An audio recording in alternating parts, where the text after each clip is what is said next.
Are you repeating the cycle of the relationship that you had with your caregiver in childhood now as an adult?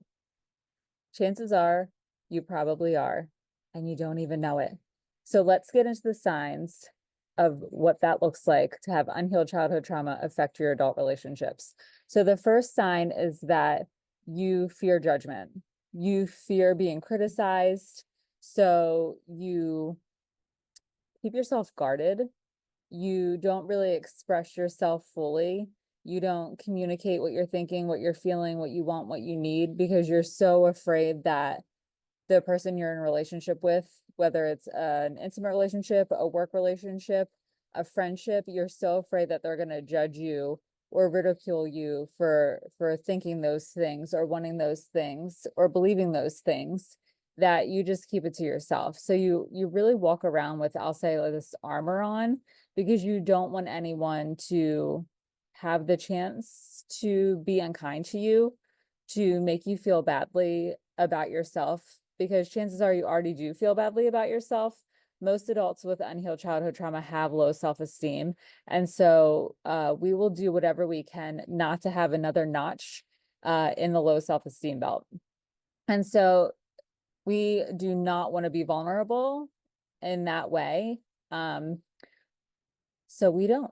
So we won't be vulnerable. We will do whatever we can to avoid vulnerability. And usually that requires us to become a chameleon and adapt and change into someone and something for each situation that we're in life, because that keeps us safe, but it also prevents us from really truly being vulnerable, because we can show up the way that people want us to, and then we don't have to risk anything that might make us feel unsafe, uncertain, um, unlikable, unlovable, unworthy. So we will do anything we can to avoid all of those feelings. And part of that recipe is not being vulnerable. So the other thing that we have a hard time with in relationships is trusting people. And we have trust issues because we didn't have the bond that we needed with our caregivers in childhood. So a lot of times we felt abandoned, we felt neglected, we didn't get what we needed from the adults in our lives who were supposed to keep us safe and give us the things that we needed as children. And so we often felt abandoned, if not emotionally abandoned. We were abandoned, we felt maybe mentally, but a lot of times we were abandoned physically. So, our parents got divorced and then we didn't see one caregiver often, or we were used as pawns against our parent or our caregiver. And so it was like this really unhealthy dynamic was created with the adults in our lives. And so we have trouble trusting now, because we often feel like, well, if that happened to us when we were children, it's going to happen to us again in adulthood. So we just won't trust anyone. That way we can, again, stay guarded, keep our armor on, and protect ourselves. So that way, if it even remotely feels like someone's going to abandon us or mistreat us, then we will be vigilant and we will be able to handle it and move forward with purpose and certainty, and we will be able to keep ourselves comfortable and safe. We also are big people pleasers. We will do whatever we can to make other people happy, even if it's at the expense of ourselves. And that's because we were often taught when we were little that we needed to do what would make the adults in our lives happy. It would make us follow the belief that we should be seen and not heard. It would make us fall into that line of if it's not perfect, it's failure. And we just would do anything we can to get the attention of those that we loved, the adults that we needed to have our needs met and to get the things that we needed in childhood. We would do whatever it takes. And so partly that means being a people pleaser and making other people happy, even if it makes ourselves miserable. So it might be, going out to a bar with your coworkers, even though you don't want to go to the bar after work. It could be, going on a trip with your partner, even though you don't want to go on this trip. You have no interest in going to this particular place or doing this particular thing. And so, but you'll do it anyways because you just want to do whatever it takes to keep the peace, but you also will do whatever it takes because you want to have a relationship with that person. You don't want to be abandoned. You don't want to be judged. You don't want to be criticized. You don't want to do anything that's going to make you feel like you did as a child, whether it was abuse, neglect, physical neglect, emotional neglect, mental neglect. You will do anything you can to avoid those feelings. So you will make the people around you happy and jump through hoops and then some to make that happen. The other thing that we do as adults with childhood trauma is that we avoid intimacy. And partly this is because we didn't have normal bonds and attachments with the adults in our life. And so we didn't grow up getting the affection that we needed. We didn't have snuggles and cuddles. We didn't get hugs or kisses. We didn't have someone help us if we fell down and scrape our knee and pick us up and, make sure that we were okay. We didn't have that. We didn't have that normal intimacy, that normal bond and connection that young children and babies need with their caregiver.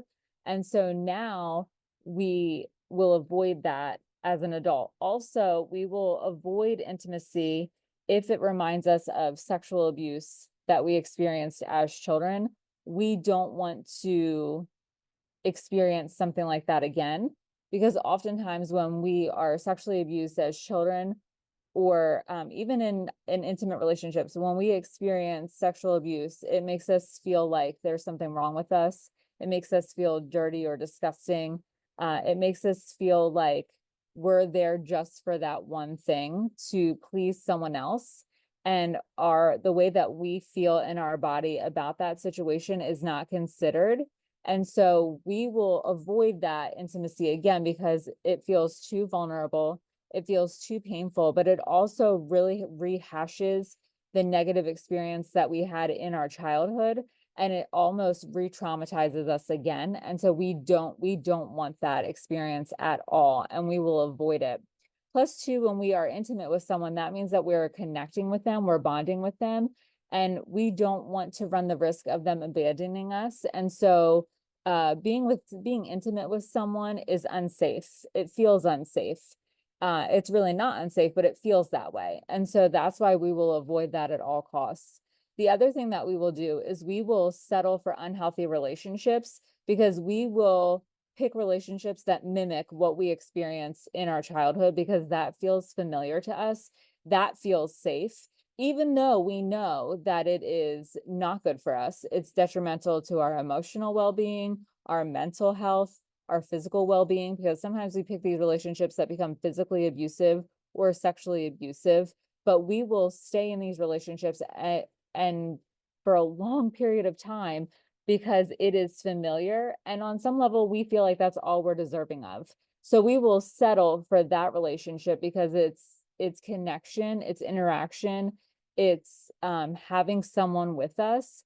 And we will take that over having no one at all because we've had that feeling of loneliness. We've had that feeling of abandonment, and we don't want that feeling again. So we will settle and we will keep repeating that cycle in many relationships until we actually stop to do the work to heal that childhood trauma. And if I'm going to do a video tomorrow that shares my experience with all of these things in 2 relationships. And then the last thing that we'll do is we will either do one of 2 things. We will avoid conflict. We will not fight. We will roll over and give in and just agree, even if we don't want to, even if it's goes against every ounce of our being. We will do it anyways because we don't want to fight. We don't want to have that conflict because, again, it's a trigger for us. And the opposite side of that is that we will overfight. So and it's partly what we see and experience in childhood. So I grew up in 2 households when my parents were still married. I grew up with my mom and my dad fighting a lot. And then I grew up in a household where my mom and my stepdad fought a lot. So that was how I learned how to communicate, was to fight and to make it a knockdown, drag out battle. My husband, on the other hand, grew up in a household where there weren't arguments, there weren't fights. If his parents didn't agree about something, they would discuss it not in front of the children. So my husband does not know how to argue or fight like a knockdown, drag out battle. So when we were first dating and kind of going through these relationship dynamics, I was always like, I would say I was always like the pit bull going for the throat, and he was a little dog rolling over on his back, pissing himself because I would overfight and he would underfight. And the more that he would underfight, then I would get angry and think that meant he didn't care about me, or he didn't love me, or he didn't really care about the situation and he was just giving up. And that was the farthest thing from the truth. He just didn't know how. So he was, and I would like just rail him verbally, blah, blah, blah, blah, blah, blah, blah, and he wouldn't have a chance to catch his breath, process what I was saying, to then formulate a response. I just expected that he was going to have an immediate response to me and we were going to just get it done.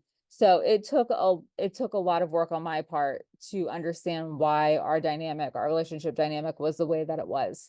So you're either going to underfight and avoid the conflict, or you're going to overfight and you're going to go for the throat, because it's like the dog who is afraid when you walk by their fence and the dog is like lunging at the fence. Chances are the dog will bite you if provoked, but he's doing all of that barking and lunging at the fence to avoid that even needing to happen. So he's puffing his chest with the thought process of like, I'm going to scare you before you have a chance to scare me. And that's exactly what we do when we overfight. It's really a protection mechanism for ourselves. It's so that we don't get slaughtered in the argument. It's so that we can feel like we can come out on top. So these are a few of the things that we will do in our adult relationships, whether it's with a partner, an intimate partner, a coworker, even friends. If we have unhealed childhood trauma in our past, it's going to continue to show up in our relationships in adulthood if we don't start doing the work. So I hope that you found this video helpful. Please leave a comment below, and if there's anything that you can relate to in this video, and be sure to tune in for the next video, because I'm going to share my own personal story with how all of these things showed up in 2 of my relationships. So thanks so much for tuning in, and I'll see you on the next video.